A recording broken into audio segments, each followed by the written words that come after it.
उस दिन जून 2020 की 6 तारीख थी। सुबह होने पर प्रियंका की आंखें खुली तो खिड़की से आती तेज रोशनी उसकी आंखों में लगी। पिंकी ने आंखें बंद कर ली, फिर आंखों को मलते हुए जमाई लेकर बेड पर उठकर बैठ गई। कुछ देर वह अलसाई सी बैठी रही, फिर मुंह घुमाकर बेड के दूसरे किनारे की ओर देखा तो पति चंदन वहां नहीं था। शायद आज जल्दी उठ गया, बाहर होगा, सोचकर वह बेड से उठी और पैरों में चप्पल पहनकर बेडरूम से बाहर निकल आई। जैसे ही वो बाहर आई तो बाहर का दृश्य देखकर सन्न रह गई। चंदन नायलॉन की रस्सी से मुखद्वार की लोहे की चौखट से लटका था। यह देख पिंकी के मुंह से चीखें निकल गई। चीखते हुए वो बाहर की तरफ भागी और पड़ोसियों को बुला लिया। पड़ोसियों ने आकर देखा तो सब अपने अपने कयास लगाने लगे। चंदन रेलवे में नौकरी करता था और पत्नी के साथ रहता था। यह मामला सोनभद्र जिले के थाना कोतवाली रॉबर्ट्सगंज क्षेत्र के बिचपई गांव का था। किसी ने सुबह 8 बजे रॉबर्ट्सगंज कोतवाली को घटना की सूचना दे दी। सूचना पाकर इंस्पेक्टर मिथिलेश मिश्रा टीम के साथ घटनास्थल पर पहुंच गए। चंदन की उम्र 34-35 वर्ष रही होगी। वह दरवाजे की लोहे की चौखट से नायलॉन की रस्सी से लटका हुआ था। उसके पैर जमीन को छू रहे थे, घुटने मुड़े हुए थे। देखने से लग रहा था जैसे चंदन ने आत्महत्या की हो, लेकिन पैर जमीन पर लगे होने से थोड़ा संदेह भी था कि क्या वाकई चंदन ने आत्महत्या की या किसी ने उसकी हत्या करके आत्महत्या का रूप देने की कोशिश की है। इंस्पेक्टर मिश्रा के दिमाग में ऐसी ही बातें उमड़ घुमड़ रही थी। फिर मिश्रा जी ने सोचा कि पोस्टमार्टम रिपोर्ट में सारी हकीकत सामने आ जाएंगी।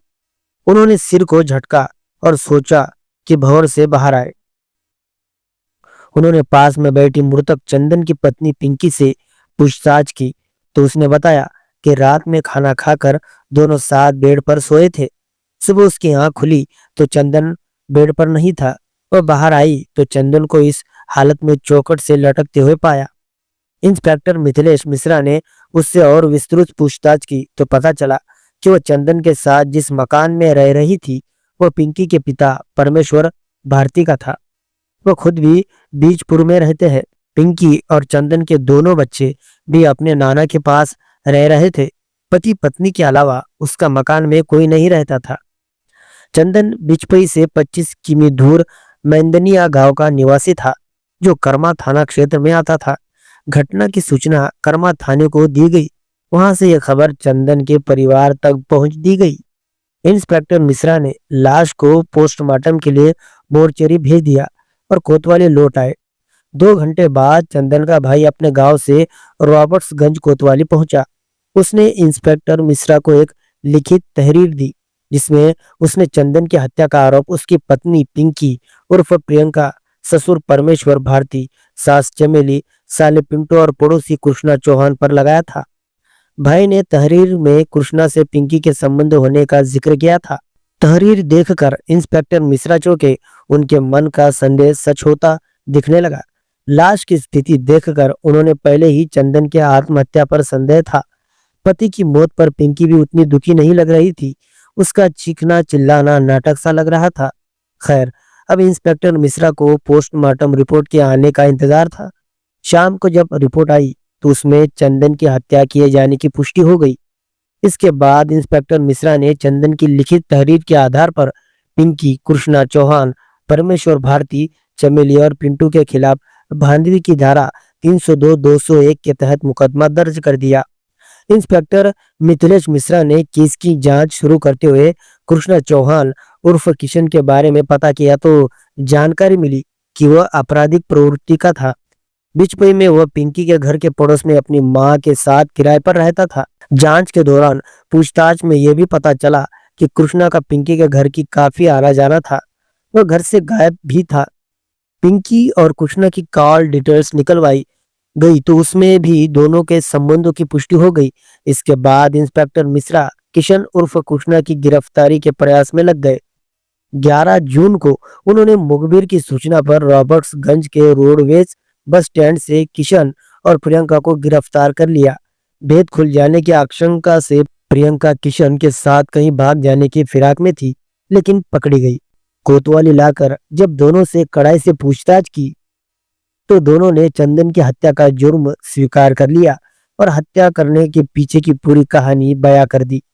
उत्तर प्रदेश के जिला सोनभद्र के थाना कर्मा क्षेत्र के मंदेनिया गांव में शंकर भारती रहते थे। वह रेलवे में थे। उनके परिवार में पत्नी कबूतरी के अलावा एक बेटी राजकुमारी और दो बेटे चंद्रशेखर व चंदन थे। उन्होंने सबसे बड़ी बेटी राजकुमारी का विवाह समय के रहते कर दिया था। बेटों में चंद्रशेखर बड़ा था। वह किसी के यहाँ कार ड्राइव की नौकरी करता था। सबसे छोटे चंदन ने बीए तक पढ़ाई की थी। सब कुछ अच्छा चल रहा था कि 2002 में शंकर भारती की मृत्यु हो गई। मृतक आश्रित कोटे में नौकरी की बात आई तो वापसी समिति से चंदन का नाम दिया गया। 2004 में चंदन रेलवे में भर्ती हो गया। वर्तमान में वह चुर्क में बतौर कैबिन मैन कार्यरत था। रेलवे में नौकरी लगते ही चंदन के लिए रिश्ते आने लगे। एनटीसीपी में इंजीनियर परमेश्वर भारती बीजपुर में रहते थे। परिवार में पत्नी चमेली और एक बेटी पिंकी उर्फ प्रियंका व दो बेटे थे, पिंटू और रिंकू। पिंकी सबसे बड़ी थी। उसने बीए कर रखा था। परमेश्वर को चंदन के बारे में पता चला तो उन्होंने उसके बारे में जानकारी हासिल की। उस समय कर्मा थाने के जो इंस्पेक्टर थे वह परमेश्वर के रिश्तेदार थे। परमेश्वर ने उनसे बात की तो उन्होंने पता करके परमेश्वर को बताया कि लड़का बहुत अच्छा और सीधा साधा है, उसमें कोई ऐब भी नहीं है, सरकारी नौकरी में है। फिर रिश्ता तय हुआ और 2005 में चंदन और पिंकी का विवाह हो गया। पिंकी खूबसूरत और पढ़ी लिखी थी। वह अच्छे खाते पीते परिवार से ताल्लुक रखती थी। विवाह के बाद जब वो अपनी ससुराल आई तो वहां का मकान और रहन सहन उसे अच्छा नहीं लगा, लेकिन अब वह कुछ नहीं कर सकती थी। शादी के बाद पिंकी चंदन से जिद करने लगी कि वह बिचपई में रहे। बिचपई में पिंकी के पिता का एक मकान खाली पड़ा था। पिंकी ने उसमें चंदन के साथ रहने की बात अपने पिता परमेश्वर से कर ली थी। आए दिन पिंकी चंदन से बिचपई चलकर रहने की जिद करती। चंदन अपने परिवार के साथ रहना चाहता था, इसीलिए पिंकी की बात पर ध्यान नहीं देता था। अपनी बात न मानते देख पिंकी बीवियों वाले हत्याकंडे अपनाने लगी। उससे नाराज होकर बोलना बंद कर देती थी, खाना नहीं खाती थी। इस पर चंदन समझता तो उसकी बात सुनती तक नहीं थी। आखिर चंदन को उसकी जिद के आगे झुकना ही पड़ा। वह पिंकी के साथ बिजपई में अपने ससुर परमेश्वर के मकान में रहने लगा। कालांतर में प्रियंका दो बेटों अमन और नमन की मां बनी। स्कूल जाने लायक तो प्रियंका ने उन्हें जाना परमेश्वर के पास भेज दिया। चंदन कभी कभी शराब भी पी लेता था। पीने पर पिंकी कुछ कहती तो उसकी पिटाई कर देता था। पिंकी भी चंदन के साथ कुछ अच्छा व्यवहार नहीं करती थी। वह ज्यादातर मायके का ही गुणगान करती रहती थी। चंदन अपने घर वालों से बात करता या उनकी तारीफ करने लगता तो पिंकी के तन बदन में आग लग जाती थी। पत्नी के रूखे व्यवहार के कारण चंदन ज्यादा शराब पीने लगा था। शराब पीने के बाद दोनों में झगड़ा जरूर होता था। किशन उर्फ कृष्णा चौहान फुलाइच तरवा आजमगढ़ का रहने वाला था। उसके पिता रामत चौहान ने दो शादियां की थी। रामत चौहान पहली पत्नी और उसकी दो बेटियों के साथ आजमगढ़ में रहता था। किशन उसकी दूसरी पत्नी रमा का बेटा था। कृष्णा अपनी मां के साथ 1.5 साल से पिंकी के घर के पड़ोस में ही किराए पर रह रहा था। वह अपराधी प्रवृत्ति का था और रॉबर्ट्सगंज कोतवाली में उस पर 2019 में धारा 457, 380, 411 के तहत मुकदमा भी दर्ज था। 29 साल का किशन अविवाहित था। पड़ोस में रहते हुए उसकी नजर पिंकी पर गई तो उसकी खूबसूरती देखकर किशन उसकी ओर आकर्षित हो गया। चंदन ड्यूटी पर रहता था। प्रियंका घर में अकेली होती थी। पड़ोसी होने के नाते पिंकी और किशन एक दूसरे को जानते थे, पर अभी तक बात नहीं हुई थी। दोनों की नजर एक दूसरे पर पड़ती तो जल्दी नहीं हटती थी। एक दिन किशन सुबह सुबह पिंकी के घर पहुंच गया। हमेशा की तरह पिंकी उस समय भी अकेली थी। दरवाजा खटखटाने पर पिंकी ने दरवाजा खोला तो किशन को खड़े पाया और मुंह से निकला, अरे आप? जी मैं आपका पड़ोसी किशन, जानती हूँ आपको, बताने की जरूरत नहीं। पिंकी ने मुस्कुराकर कहा, अरे अंदर आइए, बाहर क्यों खड़े हैं? औपचारिकतावश पिंकी ने कहा तो किशन बोला, चाय बनाने जा रहा था तो देखा चीनी नहीं है, अभी दुकान भी नहीं खुली है, फिर सोचा पड़ोसी के काम आता है, इसलिए आपके पास चला आया। इस बहाने आपसे परिचय भी हो जाएगा। अच्छा किया, अब मैं खुद आपको चाय बनाकर पिलाती हूँ, उसके बाद आप चीनी भी ले जाइएगा।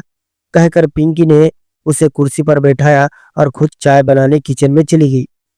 किशन जिस जगह कुर्सी पर बैठा था, ठीक उसी के सामने किचन थी। किशन चाय बनाती पिंकी को पीछे से ताड़ रहा था। पिंकी के शरीर की बेहतरीन बनावट उसकी आंखों में प्यास जगा रही थी। इसी बीच पिंकी ने पलटकर उसकी ओर देखा तो उसे अपनी ओर देखते पाया। एकाएक दोनों की आंखें मिल गई तो होठ खिल उठे। चाय के कप टेर में रखकर पिंकी किचन से बाहर आई और टेर मेज पर रखकर किशन को चाय देते हुए पूछा, आप लोग कुछ समय पहले यहाँ रहने आए हैं? इससे पहले कहाँ रहते थे? भाभी, मैं पहले आजमगढ़ में रहता था, वहाँ मेरे पिता रहते हैं। यहाँ मैं अपनी माँ के साथ रहता हूँ। फिर चाय का घूंट भरते हुए किशन पिंकी की तारीफ करते हुए बोला, वाह, आप चाय बहुत बढ़िया बनाती है। तारीफ के लिए शुक्रिया। तारीफ सुनकर पिंकी खुशी से बोली। चाय पीते पीते उन दोनों ने एक दूसरे के बारे में जानकारी ली। पिंकी को किशन से बात करना बहुत अच्छा लग रहा था। उसकी बातें और बात करने का ढंग अलग ही था। काफी देर तक बातें करने के बाद किशन वहां से चला गया। इसके बाद तो दोनों के बीच हर रोज बातें होने लगी। किशन किसी न किसी बहाने से पिंकी के पास पहुंच जाता। पिंकी भी जान गई थी कि किशन उससे मिलने और बातें करने के लिए बहानों का सहारा लेता है। इसलिए एक दिन उसने किशन से कह दिया कि उसे मिलने के लिए किसी बहाने की जरूरत नहीं है, वह ऐसे ही भी मिलने आ सकता है। किशन खुश हो गया कि अब उसे बहाने नहीं बनाने पड़ेंगे। अब जब देखो किशन पिंकी के पास ही नजर आने लगा। घर के कामों में भी उसकी मदद करने लगा। साथ में काम करते करते हंसी मजाक करते कब समय बीत जाता पता ही नहीं चलता। चंदन के घर आने से पहले ही किशन वहां से चला जाता था। कुछ ही दिनों में दोनों काफी घुल मिल गए। दोनों को एक दूसरे के बिना कुछ अच्छा नहीं लगता था। किशन तो जानता था कि वह पिंकी को जी जान से चाहने लगा है, लेकिन अब पिंकी को भी एहसास होने लगा कि किशन चुपके से आकर किस तरह उसकी जिंदगी बन गया, उसके दिलो दिमाग पर छा गया। पिंकी के दिमाग में सिर्फ उसकी बातें ही घूमती रहती थी। किशन पिंकी के दिलो दिमाग पर ऐसा छाया कि वो भी उसकी ओर खींचने लगी।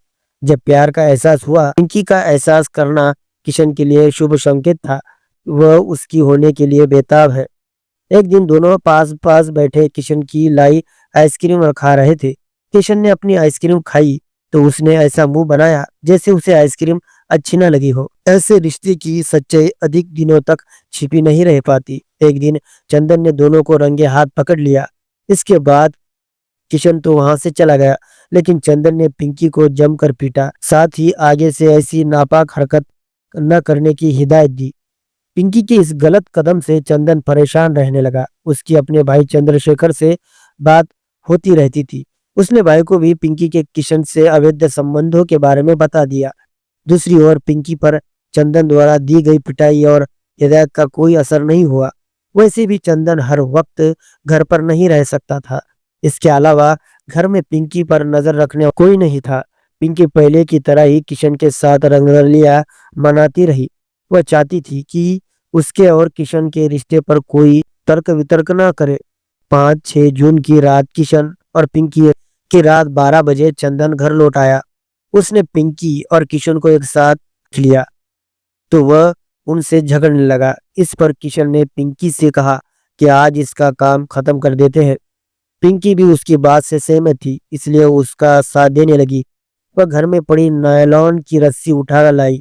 दोनों ने मिलकर रस्सी से चंदन का गला घोट दिया, जिससे उसकी मौत हो गई। चंदन की हत्या करने के बाद दोनों ने उसकी लाश को नायलॉन की रस्सी से बांधकर घर की लोहे की चौखट से लटका दिया, जिससे यह लगे कि चंदन ने आत्महत्या की है। इसके बाद किशन वहां से चला गया। सुबह जब पुलिस आई, उसके आत्महत्या कर लेने की बात ही बता दी, लेकिन उन दोनों की चाल काम न आई और दोनों पकड़े गए। आवश्यक कानूनी लिखा पढ़ी करके दोनों को न्यायालय में पेश कर जेल भेज दिया गया।